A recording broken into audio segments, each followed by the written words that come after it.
Hi friends, welcome to our channel. நம்ம இன்றைக்கி இட்லி பொடி ரெசிபி தான் பார்க்க போகிறோம். வாங்க எப்படி செய்கிறதுன்னு பார்க்கலாம். ஃபஸ்ட்டு ஒரு வானலியை சூடு பண்ணிவிட்டு அதில் 1 கப் அளவுக்கு உளுந்து எடுத்துக்கிறேன். நீங்கள் எந்த மெஷரிங் கப்பில் எடுக்கிறீங்களோ அந்த கப்பில் 1 கப் அளவுக்கு உளுந்து.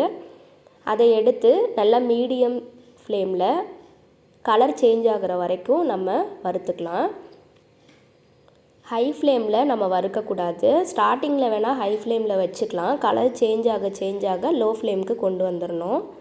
மீடியம் ஃப்ளேம்லேயே வச்சு பண்ணக்கூடாது, மாற்றி நம்ம வச்சு பண்ணணும். பாருங்கள், ஒரு 2 மினிட்ஸில் இந்த மாதிரி கலர் வந்துருச்சு. இன்னும் பாதி கலர் சேஞ்ச் ஆகலை. அதனால் இன்னும் நான் மீடியம் ஃப்ளேமில் வச்சு வறுத்துக்கிறேன். High flame, medium flame, low flame இந்த 3லையும் மாற்றி நம்ம வச்சு வறுத்துக்கணும். இந்த அளவுக்கு வறுபட்டதுக்கு அப்புறம் நம்ம ஒரு பிளேட்டுக்கு மாற்றி இதை ஆற வச்சிடலாம். அடுத்தது 1/2 கப்புக்கும் கம்மியாக கடலைப்பருப்பு எடுத்திருக்கேன். கடலைப்பருப்புக்கு பதிலாக நம்ம துவரம்பருப்பும் எடுத்துக்கலாம்.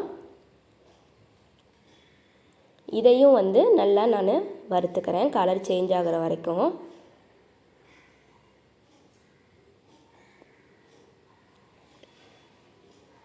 ஹை ஃப்ளேமில் வச்சு பண்ணும்போது சீக்கிரமாக கருகிரும். அதுவும் எல்லா பருப்பும் ஒரே மாதிரி வேகாது.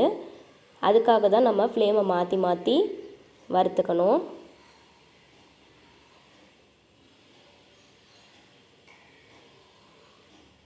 இதுவும் இந்த அளவுக்கு வறுபட்டதுக்கு அப்புறம் நம்ம பிளேட்டுக்கு மாற்றிக்கலாம். ஒன்றும் வறுத்ததுக்கு அப்புறம் நம்ம பிளேட்டுக்கு மாற்றி ஆற வச்சிடலாம். எல்லாம் ஆறினதுக்கு அப்புறம் நம்ம லாஸ்ட்டாக பவுடர் பண்ணிக்கலாம்.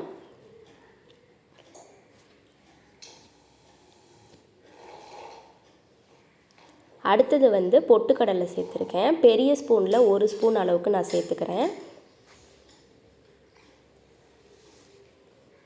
இதையும் நல்லா வறுத்துக்கலாம்.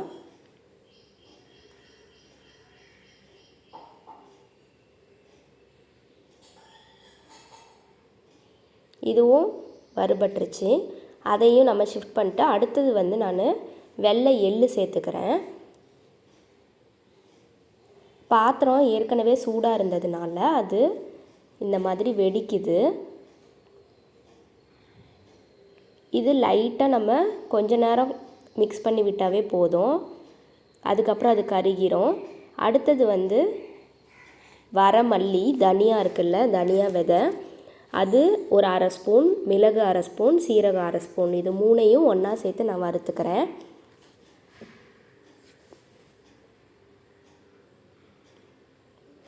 இது எல்லாமே ஃப்ளேவருக்காக தான். கொஞ்சமாக ஆட் பண்ணாலே அதோட ஸ்மெல்லு நமக்கு தெரியும்.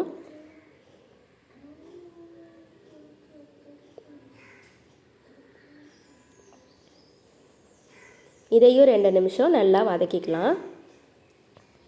இதுவும் வெடிக்க ஆரம்பிக்கும். அந்த ஸ்டேஜில் நம்ம பிளேட்டுக்கு மாற்றிக்கலாம்.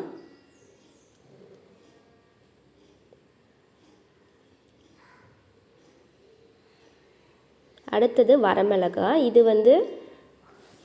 ரெட் சில்லி, காஷ்மீரி சில்லி எதுவாக இருந்தாலும் நம்ம சேர்த்துக்கலாம்.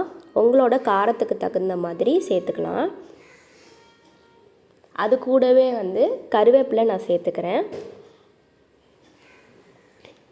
கருவேப்பிலை நிறைய கூட சேர்த்துக்கலாம். இது முடிக்கும் நல்லது தான்.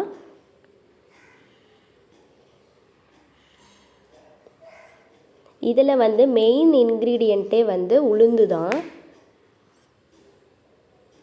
உளுந்து 1 கப்பு, நீங்கள் எந்த கப்பில் எடுக்கிறீங்களோ அதிலிருந்து பாதி கப்புக்கும் கம்மியாக கடலைப்பருப்பு எடுத்துக்கணும். அதுக்கு மேலே சேர்க்குறது எல்லாமே கொஞ்சம் தான் நம்ம சேர்ப்போம். கருவேப்பிலை மட்டும் உங்களுக்கு தேவையான அளவு நீங்கள் சேர்த்துக்கலாம்.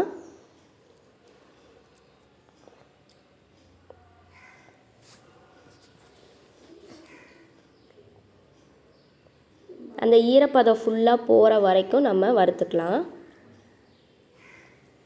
வறுத்து இதையும் ஆற வச்சுக்கலாம். இப்போ இது எல்லாமே ஆறினதுக்கு அப்புறம் நம்ம மிக்ஸி ஜாரில் சேர்த்து அரைச்சிக்கலாம்.